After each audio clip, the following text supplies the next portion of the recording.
DA news প্লাছৰ দৰ্শকসকলক আজি মই এনেকুৱা দৃশ্য দেখাব গৈ আছো, যিটো দৃশ্য দেখিলে গম পাব চৰকাৰখনৰ ফোপোলা স্বৰূপ। যিখন চৰকাৰ আছিলে সেইখন চৰকাৰ কিমান উন্নয়নৰ কাম কৰিলে সেই কথা স্পষ্ট হৈ পৰিব। আৰু মই বৰ্তমান উপস্থিত আছো শিৱসাগৰ জিগনিগতীয়াত নগৰমহল পঞ্চায়তৰ 1 নম্বৰ ৱাৰ্ডত। আৰু এই নগৰমহল পঞ্চায়ত বৰ্তমান ডিমৌ সমষ্টিৰ অন্তৰ্ভুক্ত হ'ল। আৰু ইয়াৰ যি দৃশ্য দেখিছে জিগনিগতীয়াৰ এটা দৃশ্য হয়। ইয়াত যোৱা এদিন দুদিন নহয় 3-4 বছৰৰ পৰা ইয়াত অকণ বৰষুণ দিয়াৰ লগে লগে আপোনাৰ কৃত্ৰিম বানৰ সৃষ্টি হয়। আৰু ইয়াত আজি অহা কাইলৈ আপোনাৰ ঈদ, আৰু ঈদৰ কাৰণে ইয়াত পাম্প দি পেলাই পানী সিঁচিবলগীয়া পৰিস্থিতি আহি পৰিছে। ইয়াত এটা স্থানীয় ব্যক্তি আছে, আমি তেওঁলোকৰ পৰা জানিব বিচাৰিম। ধন্যবাদ। আজি আজি নেৰানেপেৰা বৰষুণ এসপ্তাহ ওপৰত হৈ গ'ল, কিন্তু এই আমাৰ ডিমৌ সমষ্টিতে এইটো অঞ্চল জেঙনিগতীয়া টেক্সিআলি মূৰৰ পৰা ডিমৌ সমষ্টিৰ অন্তৰ্গত। কিন্তু ৰাইজৰ ইমান অসুবিধা হৈছে যে কাইলৈ ঈদ, আজি মটৰ লগাই পানী সিঁচিবলগীয়া হৈছে। সেইকাৰণে আমি কালি প্ৰশাসনৰ পথ অৱৰোধ কৰাৰ কাৰণে প্ৰশাসনৰ মানুহ আহিলে।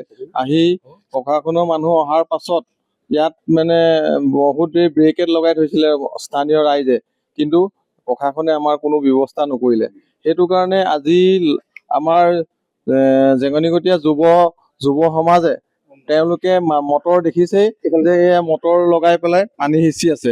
পানী সিঁচিবলৈ আৰু কাইলৈ আমাৰ ঈদুল ফিতিৰ, আৰু ঈদুল ফিতিৰ নামাজলৈ আহিবলৈ আমি সাধাৰণতে ৰাস্তাত নামাজ পঢ়োঁ। এইফালে অহা যোৱা কৰা মছজিদলৈ আহিবলৈ বিৰাট অসুবিধাৰ সৃষ্টি হৈছে। সেই গতিকে আমি স্থানীয় ৰাইজ হিচাপে অনুৰোধ কৰিছোঁ প্ৰশাসনক যে অতি সোনকালে আমাৰ এই পানীৰ ব্যৱস্থাটো মানে সমাধান কৰি দিয়ে। আপুনি কি কয়? হয়, আপোনালোকে দেখিছেই আমি যোৱা 15 তাৰিখে আমি উপায়ুক্ত মহোদয়ক এই বিষয়টোলৈ আমি এখন স্মাৰক পত্ৰ প্ৰদান কৰিছিলোঁ। তেখেতে আমাক আশ্বাস দিছিলে যে আমি কামটো অতি শীঘ্ৰেই কৰি দিম। কিন্তু আমি যোৱাকালি আমাৰ জেঙনিগতীয়া ৰাইজ ওলাই আহি পথ অৱৰোধ কৰিছিলে। তেতিয়া বিষয়ববীয়াসকল আহি পেলাই তেখেতলোকে ৰাস্তাটো চাই পেলাই ক'লে 2 দিনমান সময় দিয়ক, আমি কামটো কৰি দিম। আমি ৰিকুৱেষ্ট কৰিলোঁ তেতিয়া আপোনাৰ কামটো আমাৰ আগলৈ ঈদ আছে, আমাৰ কাইলৈ কামটো আমাক সোনকালে কৰি দিয়ক। আজি বাৰু আহিছিলে, এই চাৰ্কল অফিচাৰ বাইদেউ আহিছিলে, তেখেতে জেগাবোৰ পৰিদৰ্শন কৰি গ'ল। যোৱাৰ পিছত তেখেতে ক'লে যে সমাধান নাই। এতিয়া আমাৰ ৰাইজ ওলাই আহিছে, কণ ভাইটিহঁত ওলাই আহিছে, বৃদ্ধ বনিতাহঁতো ওলাই আহিছে, তেখেতলোকে পানী সিঁচিছে। এতিয়া দেখিছে এতিয়া পাম্প লগাই আছোঁ, কাইলৈ নামাজৰ টাইম, এইটো ৰাস্তাই সকলো মানুহ অহা যোৱা কৰিব। আমাৰ বহুত অসুবিধা হৈছে। আমি গতিকে প্ৰশাসনক অনুৰোধ কৰিছোঁ যাতে কামটো মোক অতি শীঘ্ৰেই মোকলাই দিয়ে। হয়, ইয়াত দেখা পাব এটা পাম্প ভৰাই থৈছে, আৰু এই পাম্পে পানী সিঁচা আপোনাৰ ইয়াত চেষ্টা চলাই আছে। ইয়াৰ যিসকল স্থানীয় লোক আছে সেইসকল স্থানীয় লোকে ইয়াত পানী সিঁচি পেলাই তেওঁলোকে পৰিত্ৰাণ পাবলৈ বিচাৰিছে। কিন্তু এটা কথা ইয়াত ক'ব লাগিব, যি বিধায়ক আছিলে, আপোনাৰ প্ৰাক্তন বিধায়ক আছিলে সুশান্ত বুঢ়াগোহাঁই এই জেগাত আহি পেলাই কোনো ধৰণৰ তেওঁলোকে সমাধান কৰি নিদিলে, আৰু ইয়াত আহি পেলাই তেওঁলোকক কোনো আশ্বাস নিদিলে।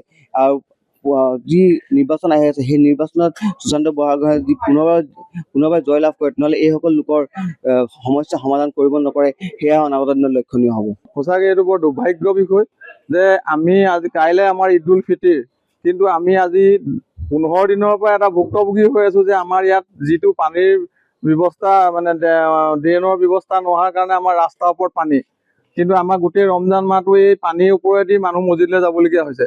কিন্তু কালি আমাৰ ৰাইজে পথ অৱৰোধ কৰাৰ কাৰণে যেতিয়া প্ৰশাসনৰ মানুহ আহিলে, প্ৰশাসনৰ মানুহে আহি চাই পেলাই যে এইটো আমাৰ যিটো নেশ্যনেল হাইৱে আমাৰ বনাই আছে অভাৰব্ৰিজ, তাৰ ছাইডত যিখিনি মাটি পেলাই দিলে ড্ৰেইন বনাম বুলি, সেই মাটি পেলোৱাৰ কাৰণে আমাৰ এই গোটেই পানীটো ৰৈ গৈছে। তাৰ কাৰণে পানীৰ কোনো ব্যৱস্থা নাই। আৰু এই NSI DCSলে সিহঁতি আমাৰ কোনো ব্যৱস্থা লোৱা নাই। আৰু তাৰ কাৰণে আমি চৰকাৰখনকো আমি অনুৰোধ জনাইছোঁ যে তেওঁলোকে জানিব লাগে যে আমাৰ এই ৰোডটো সঁচাকৈ আমাৰ প্ৰগতি চাৰিআলিৰ পৰা চাৰ্কেট হাউচলৈকে এইটো VIP ৰোড, কিন্তু তাৰ স্বত্তেও আমাক চৰকাৰখনেও চোৱা নাই, আৰু প্ৰশাসন আহিছে যদিও আমাৰ একো কোনো সুব্যৱস্থা কৰি দিয়া নাই। সেইটো কাৰণে আমি চৰকাৰক আৰু প্ৰশাসনক জনাইছোঁ যে অতি সোনকালে আমাৰ এই ব্যৱস্থাটো মানে সমাধান কৰি দিব লাগে। হয়, আপোনালোকে দেখিছে আমাৰ এই শিৱসাগৰ নগৰ দাঁতি কাষৰ এখন জেঙনিগতীয়া গাঁও, যিখন গাঁৱত আজি আমি জলমগ্ন বুলি ক'ব লাগিব। আৰু ইয়াৰ প্ৰথম কথা হ'ল কি, 4 লাইনৰ কৰ্তৃপক্ষই যিখিনি কাম কৰিছে, নেশ্যনেল হাইৱে চাৰিআলিটোৰ মূৰত এখন অভাৰব্ৰিজ বনাই আছে, দেখি আছে আপোনালোকে। তাত তেখেতলোকে ড্ৰেইন খান্দি দিলে। ড্ৰেইন খান্দি দিয়াৰ পিছত যিখিনি ড্ৰেইনৰ মাটি পেলাই আমাৰ কিনাৰত যিটো মাটি পেলাই দিছে আমাৰ ড্ৰেইনটোৰ ওপৰত, তাত সেইটো ৰাস্তাই পানী যায় আমাৰ। তেখেতলোকে তাত মাটি পেলাই দিলে।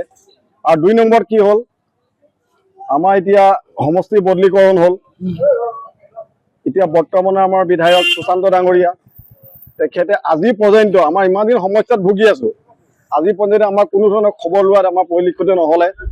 গতিকে তেখেতক আমি অনুৰোধ কৰিছোঁ, তেখেতে আহি পেলাই আমাৰ গাঁৱৰ এই দুৰ্দশা চাওক, ৰাইজে কেনেকৈ ধৰণে ঈদৰ নামাজ কাইলৈ পঢ়িব। আৰু তৃতীয় কথাটো হ'ল, আমাৰ গাঁৱৰ যিখিনি আমাৰ নিজৰ ভাই ককাই, তেখেতলোকে কি কৰিছে, 4 লাইনৰ মাটি কিনি পেলাই ঘৰ পদূলি বনাই দিছে। তেখেতলোকে আমি অনুৰোধ কৰিছিলোঁ যে আপোনালোকে পানীৰ বাটটো বন্ধ নকৰিব, যে আমাৰ পানী যোৱা ব্যৱস্থাটো কৰি ৰাখক। তেখেতলোকে ক'লে আজি আমি 4 লাইনৰ 22,000 টকা মাটি কিনিছোঁ, 11,000 টকা দি পেলাই আমি লেবাৰ পেমেণ্ট কৰিছোঁ মাটি পেলাবৰ কাৰণে। কিন্তু তেখেতলোকে 3,000 টকা দি পেলাই কালভাৰ বনালে সেইটো সমৰ্থন নাইকিয়া। গতিকে প্ৰশাসনক অনুৰোধ কৰিছোঁ, তেখেতলোকে অতি সোনকালে আহি পেলাই আমাৰ ৰাস্তা যাতে মুকলি কৰি দিয়ে, আমাৰ চলা ফুৰা যাতে সুব্যৱস্থা এটা কৰি দিয়ে। আৰু এইটো আমি প্ৰশাসনক দুখ নিদিওঁ। আজি আমাৰ চাৰ্কুল অফিচাৰ মেডাম আহি চাইছিলেহি, এতিয়া তেখেতলোকক ঘৰ গৈ কৈছে কাৰোবাক ৰাস্তাটো মুকলাব, কিন্তু ক'লেতো নহ'ব, কামটো কৰিব লাগিব। গতিকে আমি অনুৰোধ কৰিছোঁ যাতে আমাৰ কামটো অতি শীঘ্ৰে কৰি দিবৰ বাবে আমি অনুৰোধ জনাইছোঁ।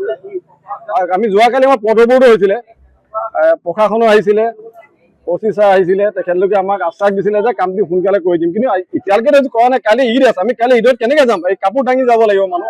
গতিকে অনুৰোধ কৰিছোঁ অতি শীঘ্ৰে যাতে আমাৰ পানীটো কিবা এটা সুব্যৱস্থা কৰি দিয়ে। হয়, কি ক'লে?